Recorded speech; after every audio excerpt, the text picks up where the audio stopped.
स्वागत है आप सभी का। आज ये सिर्फ एक वीडियो नहीं है, ये एक डीप डाइव है उस दुनिया का जिस पर हम हर दिन निर्भर हैं, लेकिन जिसे हम ठीक से समझते नहीं। मैं आपसे शुरुआत में एक सवाल पूछता हूं, अगर कल सुबह उठकर इंटरनेट ही बंद हो जाए तो क्या होगा? ना यूट्यूब, ना व्हाट्सएप, ना गूगल, ना यूपीआई।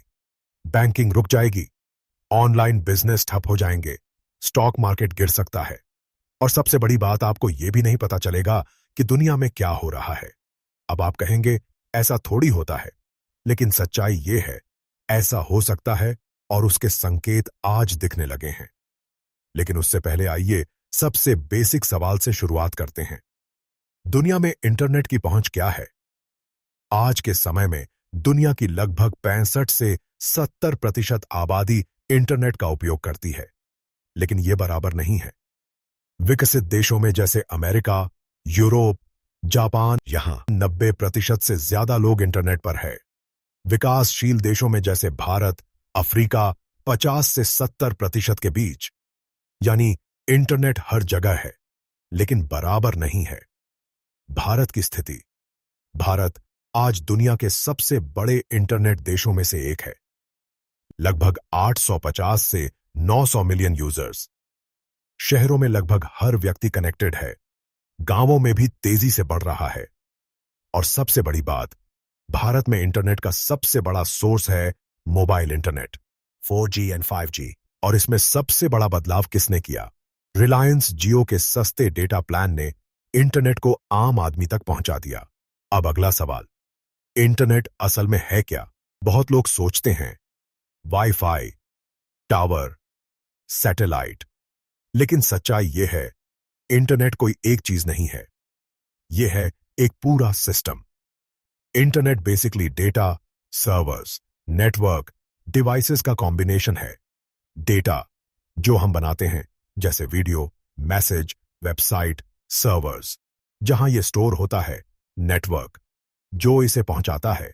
डिवाइसेस जैसे आपका मोबाइल, लैपटॉप। इंटरनेट पैदा नहीं होता, बल्कि बनाया जाता है। इंटरनेट कोई प्राकृतिक चीज नहीं है, इसे इंसानों ने बनाया है और वही चलाते हैं। जब आप यूट्यूब खोलते हैं, आप डेटा क्रिएट नहीं कर रहे, आप डेटा फेच कर रहे हैं। यूट्यूब वीडियो कैसे आता है आपके मोबाइल तक? अब इसे एक कहानी की तरह समझते हैं। स्टेप 1, आपने क्लिक किया, आपके फोन से एक रिक्वेस्ट गई, मुझे यह वीडियो चाहिए। स्टेप 2, रिक्वेस्ट यात्रा करती है आपके फोन से मोबाइल टावर तक, फिर मोबाइल टावर से फाइबर केबल तक, फिर फाइबर केबल से इंटरनेट नेटवर्क तक। यह रिक्वेस्ट छोटे छोटे पैकेट्स में जाती है। जैसे गूगल मैप्स रास्ता ढूंढता है, वैसे ही ये पैकेट्स भी रास्ता ढूंढते हैं। स्टेप 3, सर्वर पर पहुंचना। आपकी रिक्वेस्ट जाती है गूगल के डेटा सेंटर तक, वहां सर्वर वीडियो ढूंढता है। अक्सर सर्वर आपके पास ही होता है ताकि स्पीड फास्ट रहे। स्टेप 4, वीडियो वापस आता है। वीडियो छोटे छोटे पैकेट्स में वापस आता है, इसी को कहते हैं स्ट्रीमिंग, इसलिए कभी बफरिंग होती है। स्टेप 5, मोबाइल में प्ले। आपका फोन पैकेट्स को जोड़ता है और वीडियो चल जाता है। अब इसे एक सिंपल एग्जाम्पल से समझते हैं। सोचिए आपने पिज्जा ऑर्डर किया, ऑर्डर रेस्टोरेंट को जाता है, रेस्टोरेंट उसे रेडी करके डिलीवरी बॉय को देता है। डिलीवरी बॉय रोड के जरिए आपके घर तक आता है, वैसे ही वीडियो आपके फोन तक आता है। अब सबसे बड़ा सच, दुनिया का 95% इंटरनेट समुद्र के नीचे बिछी केबल्स से चलता है। इनको कहते हैं ऑप्टिकल फाइबर केबल्स। इनके अंदर डेटा लाइट के रूप में जाता है। यह काम कैसे करता है? एक प्रिंसिपल होता है, टोटल इंटरनल रिफ्लेक्शन। जब लाइट एक मीडियम में बाउंस होती रहती है, तो वो बिना बाहर निकले दूर तक ट्रैवल करती है। यही ऑप्टिकल फाइबर में होता है, इसलिए डेटा लाइट स्पीड से चलता है। अब आते हैं सबसे सेंसिटिव जगह पर। दुनिया में कुछ जगहें ऐसी हैं जहां से बहुत सारे केबल्स गुजरते हैं। इन्हें कहते हैं चॉक पॉइंट्स। इनमें से सबसे क्रिटिकल पॉइंट्स है स्ट्रेट ऑफ हॉर्मूज और रेड सी रीजन। यहीं से शुरू होता है असली खतरा। अगर यहां युद्ध हो जाए, जहाज रुक जाएं या एंकर गिर जाए, तो केबल्स कट हो सकती हैं। क्या इंटरनेट सच में कट सकता है? हां, और पहले भी कट चुका है। रेड सी में डिसरप्शन, ताइवान में केबल कट, कई बार इंटरनेट स्लो हुआ। तो पूरा इंटरनेट बंद क्यों नहीं होता? क्योंकि इंटरनेट एक जाल है। कई रूट्स, कई सर्वर, कई कंपनियां जैसे गूगल, अमेज़न, माइक्रोसॉफ्ट, इनके डेटा सेंटर्स अलग अलग जगहों पर हैं। अगर एक रूट फेल हो जाए तो दूसरा काम करता है। असली खतरा कब होता है? जब कई केबल्स एक साथ कट हो जाएं, बड़े डेटा सेंटर्स बंद हो जाएं, या ग्लोबल साइबर अटैक हो। केबल कट जाए तो क्या होता है? स्पेशल शिप्स जाते हैं, केबल ढूंढते हैं, उसे ऊपर निकालते हैं, रिपेयर करते हैं। इसमें दिन या हफ्ते लग सकते हैं। अब समझते हैं व्हाट्सएप का सच।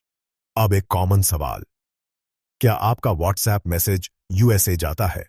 पहले समझिए, व्हाट्सएप किसका है? मेटा का। तो सवाल है, मैसेज कैसे जाता है? आपके फोन से एन्क्रिप्टेड मैसेज सर्वर तक और फिर रिसीवर तक। लेकिन अभी भी सवाल रह गया, क्या आपका व्हाट्सएप मैसेज यूएसए जाता है? जरूरी नहीं।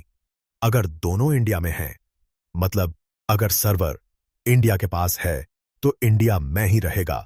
अगर यूएसए में है तब यूएसए जाएगा। मतलब डेटा शॉर्टेस्ट रूट लेता है, security, end to end encryption. मतलब सिर्फ सेंडर और रिसीवर पढ़ सकते हैं, बीच में कोई नहीं। फास्ट क्यों है? कारण fast fibre cables, smart routing और मल्टीपल डेटा सेंटर्स। अब सबसे बड़ा सवाल, अगर ये केबल्स कट हो जाएं तो इंटरनेट स्लो नहीं, बंद हो सकता है, क्लाउड सिस्टम्स फेल हो जाएगा, इकोनॉमी पर इंपैक्ट आ सकता है, इंडिया पर असर। अब समझते हैं इंडिया का डेटा रूट क्या है। इंडिया से गल्फ, फिर गल्फ से यूरोप। मतलब अगर गल्फ में डिसरप्शन होगी तो उसका इंपैक्ट इंडिया पर आएगा। दोस्तों, हम सोचते हैं युद्ध टैंक और मिसाइल से होता है, लेकिन अब युद्ध डेटा पर हो रहा है, नेटवर्क पर हो रहा है, कनेक्टिविटी पर हो रहा है। और अगर यह टूट गया तो सिर्फ इंटरनेट नहीं, पूरी दुनिया डिस्कनेक्ट हो जाएगी। अगला विश्व युद्ध शायद जमीन पर नहीं, बल्कि समुद्र के नीचे उन केबल्स पर लड़ा जाएगा जिन्हें हम देख भी नहीं सकते। अगर आपको यह जानकारी वैल्यूएबल लगी हो तो जरूर बताइए। आपकी एक छोटी सी कमेंट हमारे लिए बहुत बड़ी मोटिवेशन होती है। और हां, अगला वीडियो किस टॉपिक पर चाहिए, नीचे कमेंट में अपना टॉपिक लिखिए। हो सकता है अगला डीप डाइव उसी पर हो। और अगर आप ऐसी ही पावरफुल, नॉलेज पैक्ड वीडियोस देखते रहना चाहते हैं तो हमारे चैनल को सब्सक्राइब करना बिल्कुल मत भूलिए, क्योंकि यहां सिर्फ जानकारी नहीं समझ दी जाती है,